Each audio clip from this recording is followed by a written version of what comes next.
Bhavnagar local crime બ્રાન્ચે ખેડૂતવાસ મેલીમાની ધાર મફતનગર વિસ્તારમાંથી જાહેરમાં જુગાર રમતા 5 ઇસમોને ઝડપી લીધા।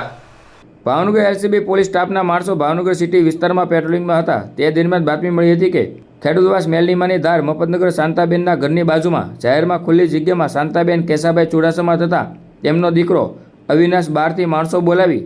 સવલત પૂરી પાડી થોડા ઉપર પૈસા ઉઘરાવા માણસો રાખી ગંજી પત્તાના પાના વડે હારકાપનો જુગાર રમાડે છે। જે બાતમીના આધારે રેડ કરતા સંજય ઉર્ફે કુંભાર, ધરમસિંહભાઈ ધંધુકિયા, પંકજ લક્ષ્મણભાઈ ગોસ્વામી, મેહુલ ઉર્ફે ટીપુ કાળુભાઈ વાઘેલા, અફજલ ઉર્ફે ગજીઓ, હબીબભાઈ બાવનકા